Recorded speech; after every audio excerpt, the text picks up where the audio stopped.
आजकल जगन्नाथ भगवान रथ यात्रा पर हैं और अब वापस लौट के जा रहे हैं अपने गुंडीचा मंदिर से वापस श्री क्षेत्र में, श्री मंदिर में।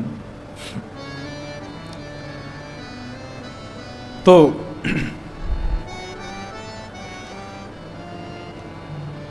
ये बात है 17वीं सदी की। भगवान श्री जगन्नाथ का एक अद्भुत भक्त हुआ। एक ब्राह्मणी कन्या थी, बहुत सुंदर थी। उसकी सुंदरता पर अकबर का सेनापति मिलिच वो आकृष्ट हो गया। उसका नाम था कालबेग। उस ब्राह्मणी कन्या का हरण करके, बहुत ध्यान से सुनिएगा सब लोग इस कथा को, कालबेग ने उस ब्राह्मणी कन्या का हरण कर लिया और हरण करके ले गया और उस ब्राह्मणी कन्या का गर्भाधान कर दिया। उस कन्या ने विचार किया कि मैं समुद्र में कूद करके अपने प्राणों का परित्याग कर दूं, लेकिन मन में विचार करती है कि मेरे गर्भ में भले ही पिता कोई भी हो, लेकिन मेरा बालक है। मेरे साथ जो कुछ भी मेरे जीवन में हुआ मैं उसको भूल जाऊं, लेकिन मैं एक बालक को भगवान का परम भक्त बनाऊं। ये भावना उसके हृदय में आई और तब उस ब्राह्मणी कन्या ने एक बालक को जन्म दिया। हठ पूर्वक उसके पिता ने, अपना नाम था कालबेग तो उसका नाम रख दिया सालबेग। सालबेग सालबेग बचपन से ही अपनी मैया से श्री जगन्नाथ जी की मंगलमयी कथाओं को श्रवण करता था। श्री जगन्नाथ जी की रथ यात्रा कैसे होती है, जगन्नाथ जी का भात कैसे बनता है, जगन्नाथ जी का रूप कैसा, बलभद्र सुभद्रा कैसे हैं, ये सब अपनी मैया से सुनता था। धीरे धीरे सालबेग बड़ा हो गया। एक दिन सालबेग अपने घर की छत पर बैठा था, तभी वो देखता है कि अड़ोस पड़ोस के लोग सामान बांध करके बैलगाड़ियों में बैठ करके और जा रहे हैं। उसने अपनी माँ से पूछा, माँ ये सब लोग कहाँ जा रहे हैं?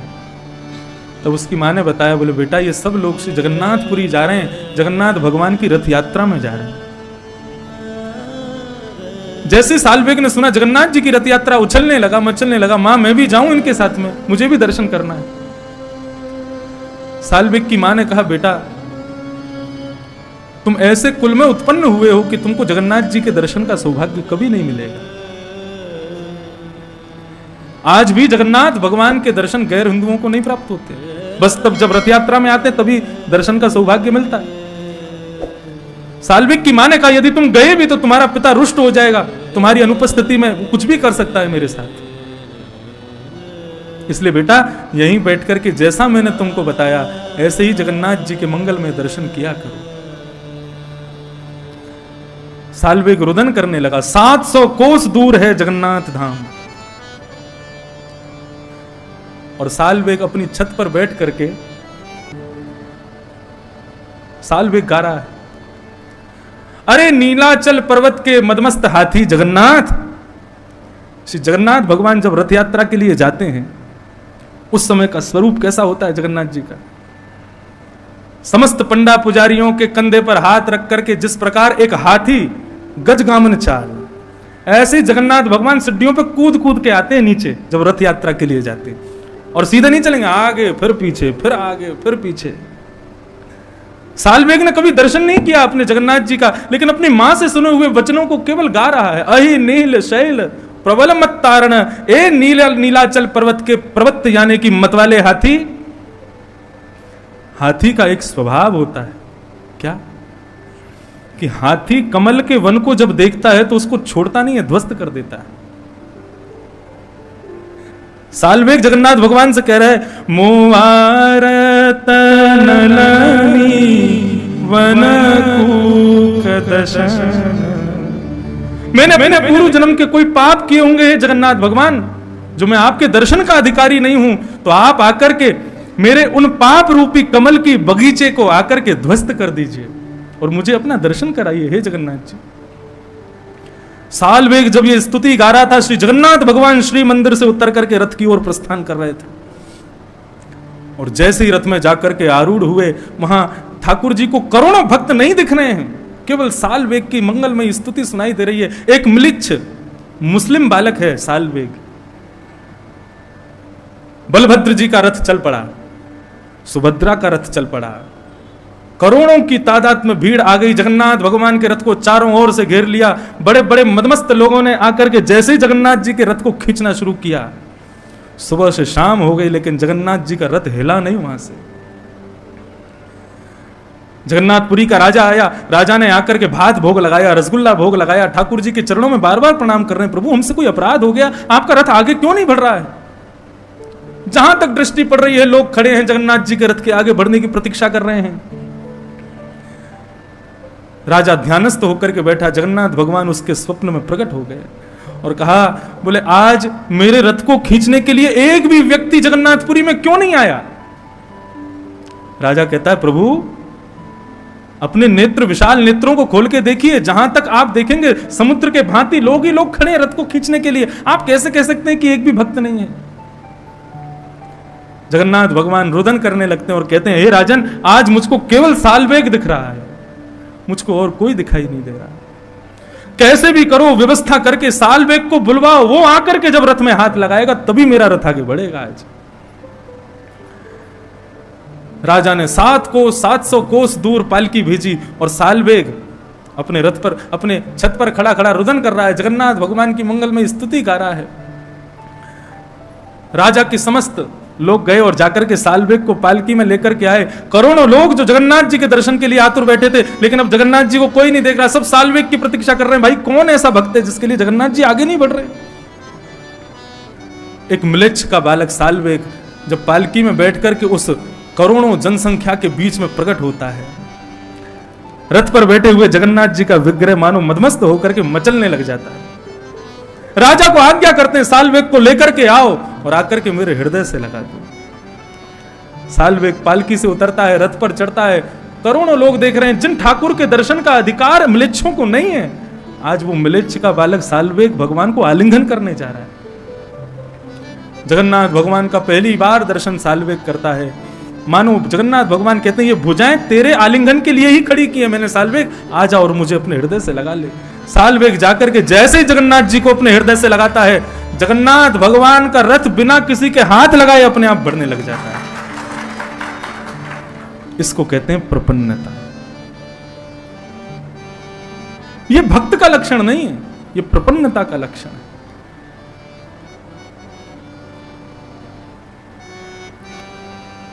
ऐसी अद्भुत कथा सालवेग की। सालवेग ने पूरी स्तुति गाई, मैंने हिंदी अनुवाद पढ़ा है उसका।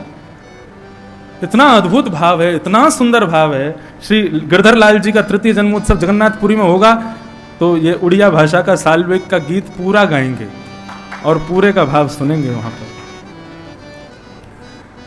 सालवेग पर श्री जगन्नाथ जी ने कृपा की।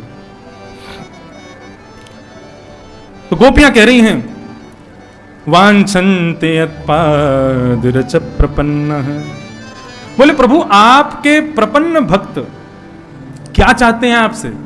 कुछ नहीं चाहते। न नाग पृष्ठम न च सार्वभौमम न पारमेष्ठम न रसाधिपत्यम न योग सिद्धि पुनर्भवम बा। ना ही उनको स्वर्ग चाहिए, ना ही उनको वैकुंठ चाहिए, ना ही सार्वभौम चाहिए, ना ही रसाधिपत्य चाहिए, ना ही नरक का स्वामी बनना है उनको। आपके प्रपन्न भक्त को केवल आपके चरणों की रज चाहिए और कुछ नहीं चाहिए। ये प्रपन्न भक्त की ख्वाहिश है जीवन की, उसको केवल आपके चरणों की रज चाहिए। और आज हमारे पति को चरण रज नहीं, साक्षात आपके श्री चरणारविंद प्राप्त हो रहे हैं। हम कैसे कह लें, हम कैसे समझें इस बात को कि हमारा पति कोई कोई कोई किल्विश है, इसने कोई पाप किया है? नहीं प्रभु, हमारे पति ने जरूर ही तपः सुतपम किमनेन पूर्वम, इसने जरूर अपने पूर्व जन्म में कोई तप किया होगा जिसके फलस्वरूप आपके चरणारविंद इसको प्राप्त हो रहे हैं।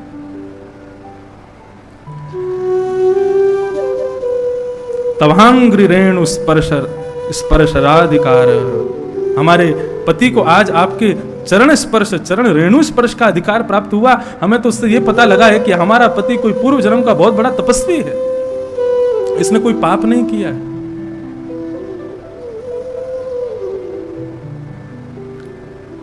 एक रसिक जन कह रहे थे, कालिया नाग ने इशारे में कहा होगा अपनी पत्नियों से, तो हाँ ठाकुर जी थोड़ा बहुत जो कृपा मुझे दे रहे हो इनको और दे दो। ये बहुत कह रही है मेरे पे कृपा दृष्टि हो रही है, एक एक फन से रक्त निकल रहा है, ऐसी मेरी दुर्गति हो गई। और ये कह रही है कि आपने बहुत कृपा की हमारे पति के ऊपर। पत्नियां कहने लगी चुपचाप खड़े रहो, हम बचा के ले जा रही हैं तुमको यहां से। लेकिन ठाकुर जी ने मना कर दिया, बोले मैं नहीं उतरूंगा नीचे, आज इसको जीवित नहीं छोड़ूंगा।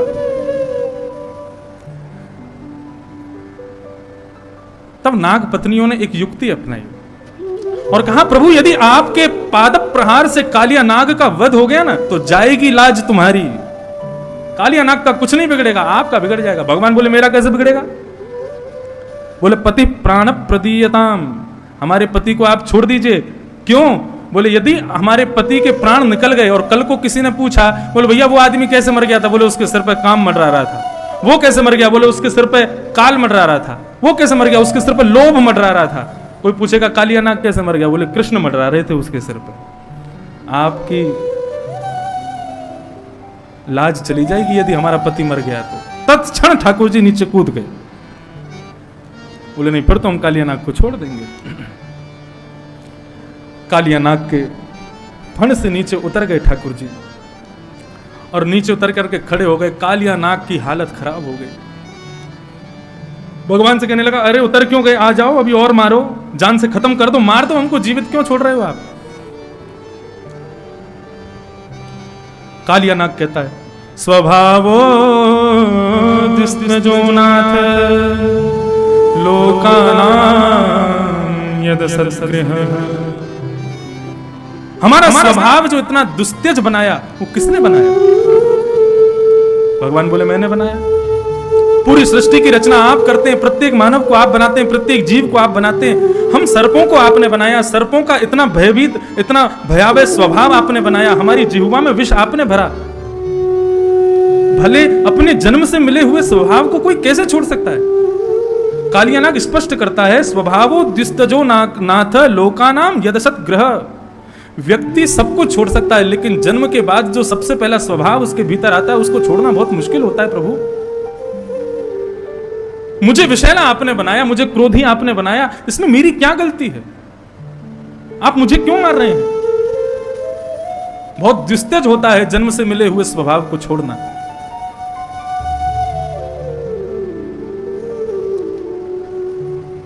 सर्पों को आपने बनाया, क्रोध आपने बनाया, विष आपने बनाया। यदि मेरी जिह्वा में अमृत भर देते तो मैं पूरी यमुना को अमृत में बना देता, लेकिन आपने विष भरा है तो विष ही तो छोड़ूंगा। मेरी क्या गलती है उसमें?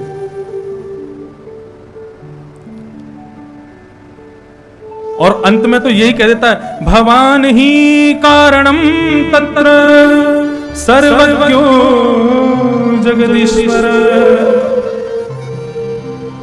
ये जो कुछ भी हो रहा है, मैंने यमुना को विषैला किया, मेरे कारण इतनी सारी गाय, इतने सारे ग्वाल बाल मारे गए, इन सब में मेरा कोई दोष नहीं है। भगवान ही कारणम, आप ही कारण हो, क्योंकि आपने ही मुझे ऐसा बनाया।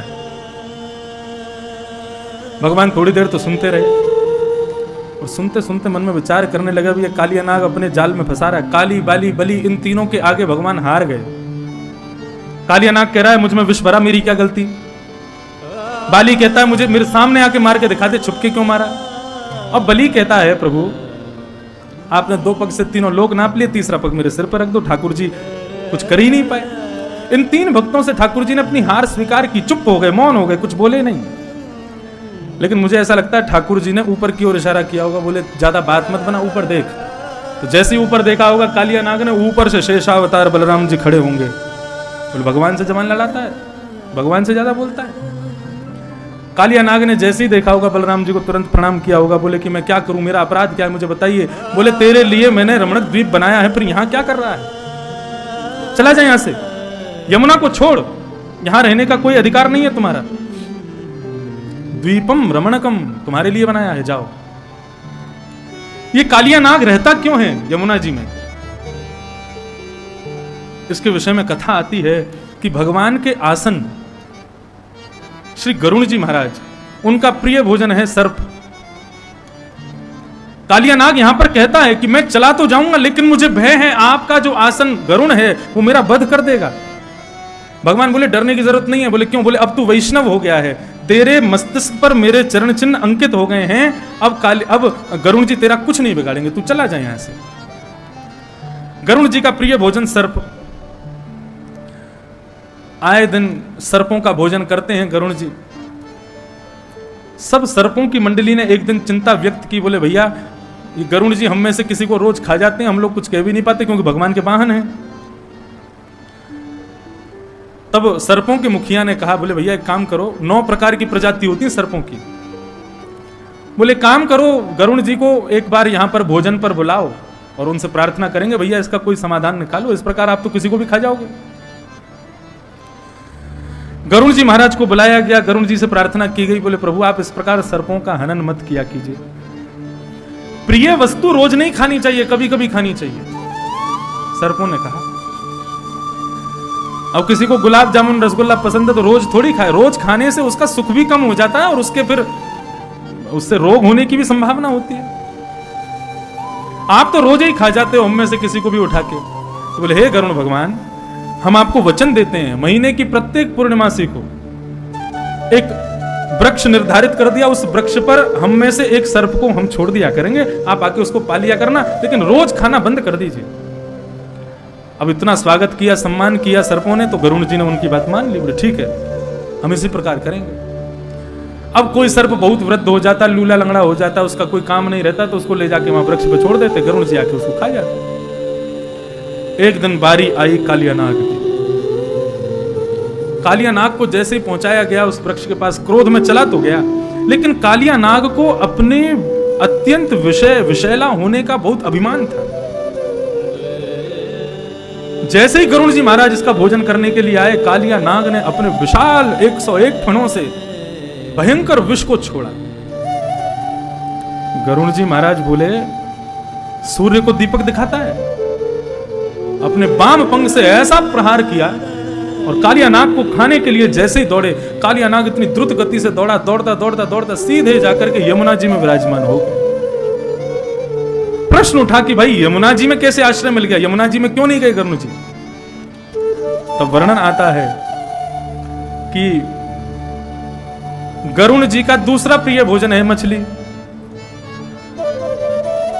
गरुड़ जी रोज यमुना के तट पर आते और वहां से बड़ी बड़ी मछलियों को खा जाते, उनके बालक अनाथ होकर के रुदन करने लगते। यमुना जल के भीतर बैठे थे सौभरी ऋषि, तपस्या कर रहे थे। सौभरी ऋषियों ने जब देखा कि इतने सारे छोटे छोटे मछलियों के बालक रो रहे हैं, उनसे पूछा क्या कारण है? बोले हम सब अनाथ हो गए। बोले क्यों? गरुड़ जी हमारे माता पिता का भोजन कर ले गए। सौभरी ऋषि ने गरुड़ जी को जाकर के कहा कि आइंदा से आप यमुना जल में आकर के इन मत्स्यों को खाना बंद कीजिए, आप मत खाया कीजिए। गरुड़ जी बोले मेरा प्रिय भोजन मैं कैसे छोड़ सकता हूं? क्रोध में भर करके सौभरी ऋषि ने शाप दे दिया। बोले मैं शाप देता हूं, यदि आपने कभी यमुना जी में आकर के यहाँ के मत्स्य को, मछली को उठा करके खाने की कोशिश की, तत्क्षण आपके प्राण निकल जाएंगे। तब से गरुड़ जी ने ये निर्णय कर लिया कि कहीं भी जाएंगे लेकिन वो यमुना के पास आते ही नहीं, क्योंकि आएंगे तो फिर खाने की इच्छा होगी। इसलिए कालिया नाग आकर के यमुना जी में छिप करके बैठा था। आज भगवान ने कहा कि चले जाओ रमण द्वीप में जाकर के रहो, यहां तुम्हारा कोई काम नहीं है। कालिया नाग ने अपने समस्त परिवार के साथ ठाकुर जी के चरणों में प्रणाम किया और प्रणाम करता हुआ भगवान का कीर्तन करते करते वहां से प्रस्थान करने लगा। जैसे ही ठाकुर जी बाहर आए, समस्त ब्रजवासियों ने जाकर के ठाकुर जी को अपने हृदय से लगा लिया। कभी कोई गोपी हृदय से लगावे, यशोदा तो छोड़े ही नहीं रही है। एक बड़े रसिक संत हैं, वे ऐसा वर्णन कर रहे थे कि जैसे ही ठाकुर जी कालिया नाग को मार करके बाहर आए तो सब ब्रजवासी देख रहे थे ऊपर से क्या क्या लीला चल रही है।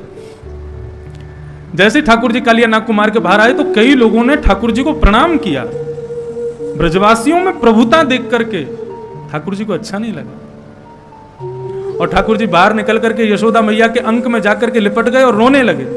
बोले मैया मुझको या कालिया नाग ने बहुत परेशान किया, मुझको बहुत दर्द है रहे हो, पूरे अंग अंग में दर्द है रहे हो है। यशोदा मैया बोली मेरे लाला को दर्द कैसे दूर होएगो? तो ठाकुर जी बोले मोकू अबई अपनो दूध पिवा तबई मेरो दर्द दूर होएगो। समस्त ब्रजवासियों के भीतर जो ठाकुर जी के प्रति प्रभुता जगी थी उसको दूर करने के लिए ठाकुर जी बालकों की तरह लीला करने लगे और यशोदा मैया के पयोधर से लिपट करके दुग्ध पान करने लगे।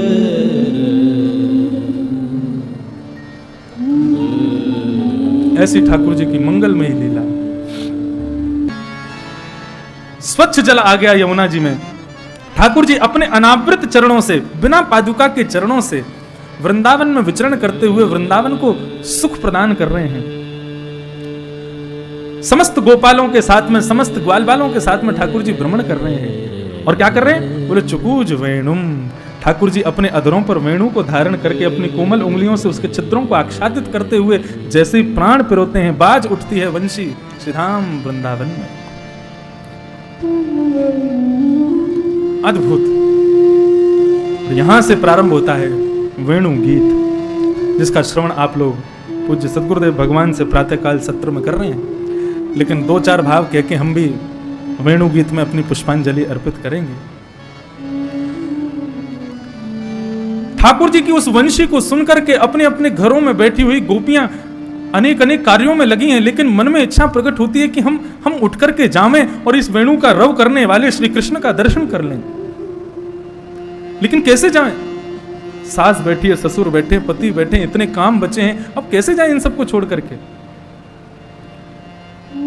तब नेत्र बंद करके उस वेणु की ध्वनि से ही प्रार्थना करती हैं समस्त गोपियां कि अरे वेणु, तू ध्वनि के माध्यम से हमारे कानों में आ रही है, कृपया करके इस ध्वनि के माध्यम से चित्रण भी तो दिखा कि ठाकुर जी दिख कैसे रहे हैं।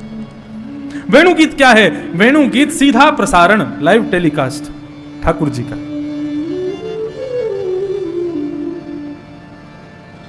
और जैसे ही वेणु से प्रार्थना करती हैं, वेणु कर्ण रंध्र में प्रवेश करती है और ठाकुर जी के मंगलमय रूप का दर्शन कराती है। गोपियां दर्शन कर रही हैं, कैसे लग रहे हैं ठाकुर जी? कि बरहा पीणम नटवर कर्णयो कर्णकारम विभ्रदवासः कनक कपिसं वैजयन्तीं च मालाम् किरन्ध्रान् वेणुवधर सुधया पूरयन् गोपवृन्दये वृन्दारण्यं स्वपदरमणं प्राविशति गीतकीर्ति। गोपाली कैसे लग रहे हैं ठाकुर जी? बरहा पीडम नटवर वपुः कर्णयो कर्णकारम। बरहा कहते हैं मोर पंख का आपीड़ यानी कि मुकुट जिन्होंने पहना है, लेकिन इसका दूसरा भाव सुनिए। बरहा पीड़म यानी कि ब्रह्मा आपीड़म, ऐसा स्वरूप है ठाकुर जी का कि चार मुख वाले ब्रह्मा भी उनके मुख को देख करके, उनकी कांति को देख करके, उनके स्वरूप को देख करके चिंतित हो रहे हैं। क्यों? ब्रह्मा सोच रहे हैं ऐसा स्वरूप मेरा क्यों नहीं है। इतने सुंदर ठाकुर जी हैं, इनको समस्त गोपांगनाएं देखती हैं, सारे ग्वाल बाल देखते हैं। हमारे पास में चार चार मुख हैं, एक भी सुंदर नहीं है। तो ब्रह्मा भी जिस मुखमंडल को देख करके पीड़ा में आ जाए, दुखी हो जाए, ऐसा ठाकुर जी का मुखमंडल है। और नटवर वपुः, नटों में वर जो श्रेष्ठ हैं। लेकिन दूसरा भाव कहते हैं नटवर कौन है? नटवर है श्री शिव, भगवान शिव, जिनके रूप माधुरी को देख करके उनके श्री चरणों में प्रणाम करते हैं। ब्रह्मादिक शिवादिक भी जिनके रूप माधुरी पर इतने मोहित रहते हैं, मुह्यति यत् सूरयः, इतने प्रभावित रहते हैं, ऐसा ठाकुर जी का मुखमंडल है। मतलब श्री शुकाचार्य जी महाराज बताना चाह रहे हैं कि परीक्षित, ये साधारण कृष्ण का स्वरूप नहीं है वेणु गीत में। ऐसा स्वरूप है कि जिस स्वरूप को देख करके ब्रह्मा आदि शिव आदि देवता भी पछाड़ खा खा करके गिर रहे हैं, देख ही नहीं पा रहे, इतने सुंदर ठाकुर जी लग रहे हैं। नटवर वपुः कर्णयोः कर्णकारम, कान तो दो हैं लेकिन कुंडल एक ही पहना है ठाकुर जी ने। क्यों? चंचल स्वभाव है ठाकुर जी का। एक कान में कुंडल है बस, दूसरे में नहीं है। और कुंडल भी काय का? कन्नेर के फूल का, जो पीला फूल होता है उसका कुंडल पहना है। मधुमंगल दूसरी उंगली पकड़ करके चल रहा, बोल लाला बा में बढ़िया ना लग रो, या में लगा। सो ठाकुर जी यहां से अपना पुष्प निकाल के दूसरे कान में लगा लेते हैं। श्रीदामा के अरे लाला बा में ना बढ़िया लग रो, यही में लगा। ठाकुर जी फिर इसमें लगा लेते हैं। फिर मधुमंगल कहता तू माने ना बात है, अरे बा में ना बढ़िया लग रहा हो, या में लगा। फिर ठाकुर जी इसमें, सीधा के नहीं यही में लगा। ठाकुर जी पकड़ते हैं पुष्प, दोनों को बैठाते हैं, कभी इसमें फिर इसमें फिर। अब ठीक है, खुश हो तुम? द्रुत गति से दोनों कानों में कुंडल पहनने लगते हैं। और फिर श्री दामा मधुमंगल जोर से हंसते हैं, ठाकुर जी को हृदय से लगाते हैं। कर्णयोः कर्णकारम, ये सब दर्शन गोपियां कर रही हैं आंख बंद करके। और रंध्रान वेणुवधर सुधया अपने अधरों पर धारण करके अपने कोमल उंगलियों से छिद्रों को आच्छादित करते हुए अपने प्राणों को पिरो करके ठाकुर जी वेणु का रंधन कर रहे हैं, वेणु रव कर रहे हैं। उसमें भी एक एक स्वरूप का दर्शन गोपियां कर रही हैं। अरे ये वेणु कितनी भाग्यशाली है, देखियो। जब जब श्री राधा रमन लाल जी अपनी आंखें खोलते हैं, बंद करते हैं वेणु बजाते बजाते, तो ऐसा लगता है ठाकुर जी अपने नेत्रों के पलकों से मानो उसको हवा कर रहे हों। एक गोपी कहती है इनकी कोमल उंगली जब वेणु के छिद्रों पर भ्रमण करती है तो ऐसा लगता है ठाकुर जी अपनी कोमल उंगलियों से उसके चरण दबा रहे हैं। एक गोपी कहती है और सब तो छोड़, ये वेणु ठाकुर जी के अधरामृत का पान करती है, कितनी सौभाग्यशाली है। रंध्रान वेणु वधर सुधया पूरयन गोप वृंदई वृंदारण्यम स्वपदरमणम प्राविशद गीत कीर्ति।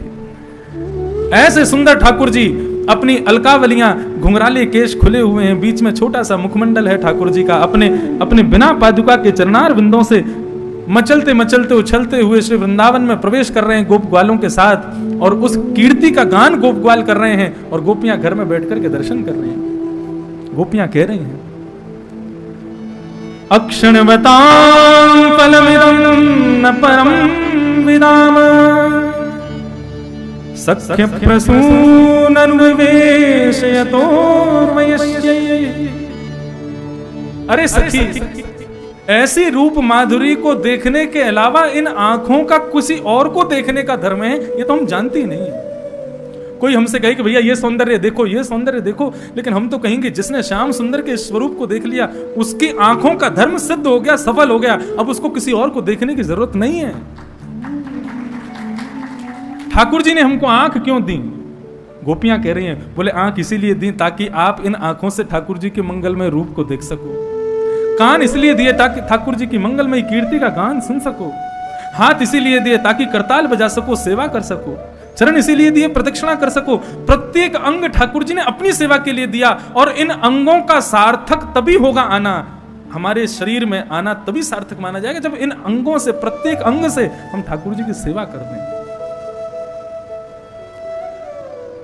सूरदास अपनी परन कुटी में बैठे हैं, और लाल जी नित्य राजभोग के बाद जब मंदिर के कपाट बंद हो जाते हैं तो श्रीनाथ जी अपनी खिड़की से कूद के और सीधे सूरदास जी की कुटिया में धीरे धीरे अचक अचक करके पैर रख करके चलते हैं और जाके वहां बैठ जाते हैं, और कोने में बैठ करके सूरदास के मंगलमय पदों को सुनते हैं। सूरदास जी के पदों को सुनते हैं, और जैसे ही शाम को उत्थापन का समय होता है ठाकुर जी फिर से चुपचाप निकल के आते हैं, मंदिर में आके फिर से खड़े हो जाते हैं। ऐसी ठाकुर जी की छवि।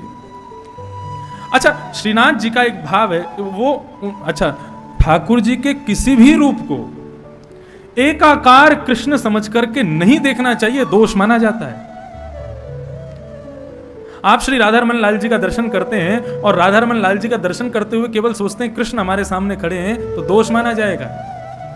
बाम अंग किशोरी जी का रूप समझो, दाहिना अंग ठाकुर जी का रूप समझो, तो ही आपको दर्शन का लाभ मिलेगा। वे दोनों हैं, एकाकार रूप में खड़े हैं, यही भाव रखना चाहिए। बार बार पर्दा आना, बार बार कपाट बंद करना, भोग के समय पर पुजारी बाहर आ जाते हैं, इतने पर्दे में ठाकुर जी की सेवा क्यों होती है?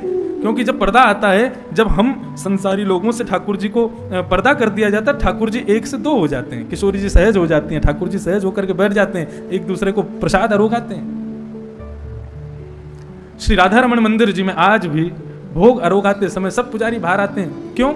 ठाकुर जी की जब सेवा ही कर रहे हो तो अंदर बैठ के देखे ही लो, लेकिन नहीं, प्रत्येक मंदिर का भाव है सब बाहर आ जाते हैं। क्यों? बोले किशोरी जी ठाकुर जी से भिन्न होकर के, ठाकुर जी से कुछ क्षण के लिए अलग होके सामने बैठती हैं और प्रत्येक कवल तोड़ तोड़ करके ठाकुर जी को अपने हाथ से पवाती हैं। कहीं उस माधुर्य का दर्शन करने की क्षमता हमारे नेत्रों में नहीं है, इसलिए पर्दा किया जाता है। सब सामग्री रख दी जाती है। अच्छा, भोग का विधान मंदिरों में क्या है? थाली लगा करके ठाकुर जी के सामने नहीं रखते, संपूर्ण सामग्री पहुंच जाती है मंदिर में, सब सामग्री रख दी जाती है, थाली रख दी जाती है। अब किशोरी जी को जो भावे, ठाकुर जी को जो भावे, अपने आप ले लेकर के ठाकुर जी को पकाएंगे। तो श्रीनाथ मंदिर में जब भी कपाट बंद हो में तो लाल जी भिन्न है जाएं, किशोरी जी भिन्न है जाएं, दोनों एक संग पौड़ जाएं, आनंद करें। किशोरी जी जैसे ही नींद में चली जाएं, ठाकुर जी इतने में उठ के जंगला फलांग के और सीधे सूरदास जी के पास। और किशोरी जी जग जाएं उससे पहले ठाकुर जी लौट के आ जाते। लेकिन आज ठाकुर जी पद सुनने में इतने विभोर हो गए कि आने में थोड़े से देरी हो गई। लौट करके आए तो क्या पाया, किशोरी जी जगी बैठी और क्रोध में भर करके ठाकुर जी को देख रही है। कहां गए थे? कहीं नहीं, बस यहीं गए हो। बोले आज मैं सोई ना हूं दोपहर में, पूरी दोपहर ही देखती रही हूं, तुम कहीं बाहर गए? सही सांची सांची बताओ कहां गए? एक पद भी है, मोहन कहां गए छुप छुप के। ठाकुर जी कहें, बोले अब किशोरी जी अब आपको कहा बताऊं, एक भक्त है वो बहुत बढ़िया पद गावे, वाके पदन को सुनवे जाऊं मैं।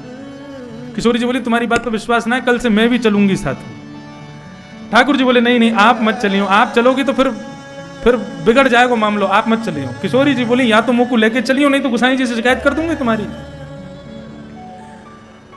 ठाकुर जी बोले ठीक है ले चलेंगे, लेकिन गुसाई जी से कछु मत कहिए। दूसरे दिन राजभोग के बाद में ठाकुर जी किशोरी जी दोनों जैसे ही सहज हुए, ठाकुर जी बोले हम फिर से कह रहे हैं आप यहीं डटो, हम अभी पूरी लीला करके अभी आ जाएंगे। किशोरी जी बोली लेके चलो, नहीं तो गुसाई जी से शिकायत कर दूंगी। ठाकुर जी को अपने साथ, किशोरी जी को अपने साथ लेकर के ठाकुर जी श्री सूरदास जी की कुटिया में पहुंच गए। सूरदास जी वहां बैठ करके सुंदर सुंदर राग पदावली गा रहे थे, ठाकुर जी बैठ करके श्रवण कर रहे थे। किशोरी जी भाव विह्वल हो गए।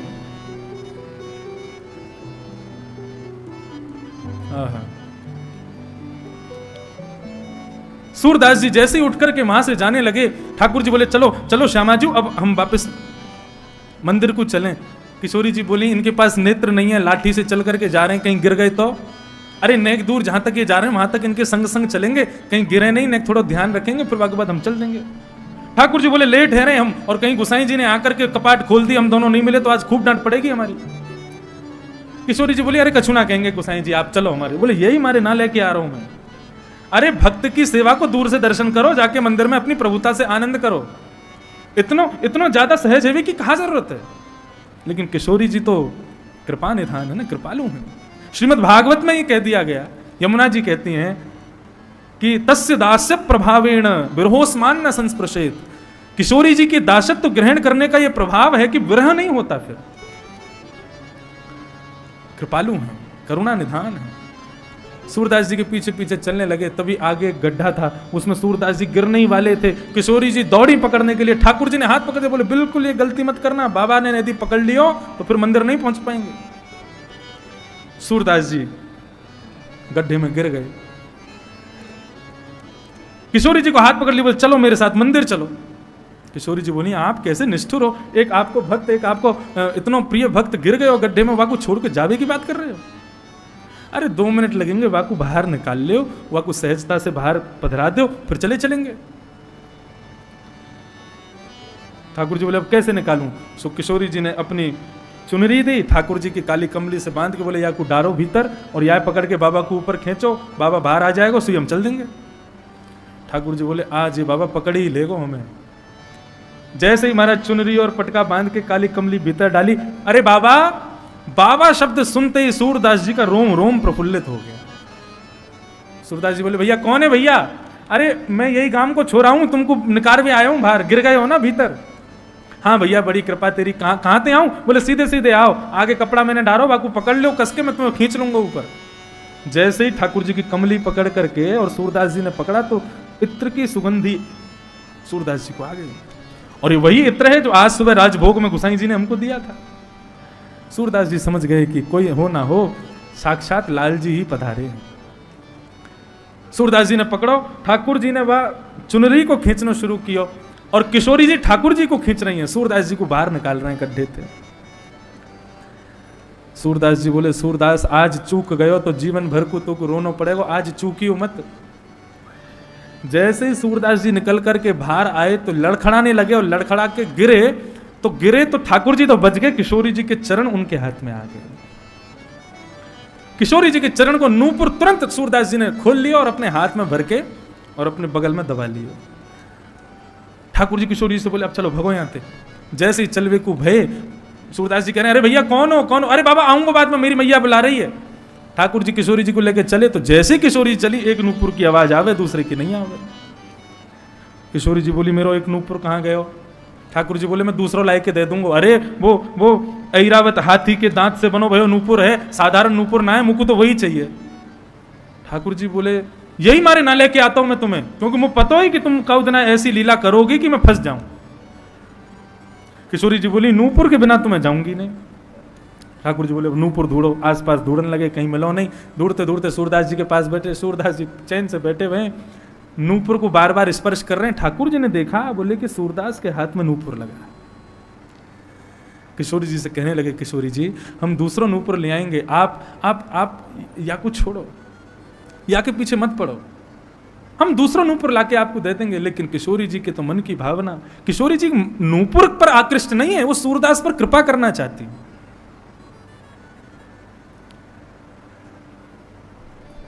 बाबा सूरदास जी बोले हाँ भैया, अरे मैं अभी आपको निकाल रहा हूं ना गड्ढा में। तो बोले हाँ वही बालक हूं। बोले अच्छा कहा करूं भैया? बोले वो आपके हाथ में एक नूपुर लगा हुआ, नूपुर को हमें वापस पधराए दो। सूरदास जी बोले ये नूपुर तुम्हारो है, मैं कैसे जानूं? बोले अरे अभी अभी तो आपने मेरे संग में मेरी सखी आई, वाके पामन से ये नूपुर खोल लियो, वही नूपुर तो है। सूरदास जी बोले कि कहीं कोई और आयो और वाने आकर के कहीं मेरो नूपुर हो तो मुझे कैसे पता चलेगी आपको कि कोई और को है? ठाकुर जी बोले तो कैसे पता लगेगी आपको कि ये नूपुर हमारा हो? बोले दूसरा नूपुर आपके पास ही होगा, वाको दिखाओ, हम वह नूपुर को देख लेंगे तो आपको ये नूपुर वापस कर देंगे। किशोरी जी बोली हम आगे बढ़ के अपना नूपुर दिखा दे। मैं ठाकुर जी बोले यदि आप आगे गई तो बाबा कस के पाम को पकड़ देगो, छोड़ेगा और नहीं। किशोरी जी बोली देखो बाबा ये रो दूसरा नूपुर। जैसे ही दूसरा नूपुर दिखावे के काज किशोरी जी ने चरण आगे बढ़ायो, सूरदास जी ने अपने हाथन से स्पर्श कियो, प्रसन्न है गए। बोले अब तो हमारा नूपुर तो, बोले आप दोनों को ठीक लगे तो मैं अपने हाथन से ही नूपुर पहना दूं। किशोरी जी ने अपने चरणार बिंद सूरदास जी के जंघा पर रखे और सूरदास जी ने अपने हाथन से किशोरी जी के नूपुर को बांधो और नूपुर को बांधते ही दोनों चरणन को अपने अंक में भर लियो। अरे बाबा छोड़, अरे बाबा जान दे। ठाकुर जी खींचे किशोरी जी को, लेकिन सूरदास जी ने इतने कस के पकड़ो, बोले आज हाथ आयो, आज नहीं जान दूंगो, सांची बताओ कौन हो तुम दोनों?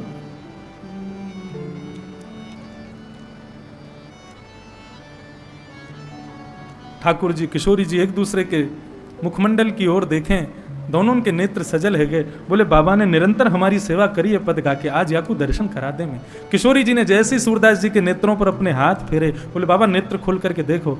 जैसे ही सूरदास जी ने नेत्र खोले तो सामने तप्त कांचन गौरांगी श्री किशोरी जी खड़ी हैं और सांवरे सलोने त्रिभंग ललित श्री राधा रमण जी खड़े हुए।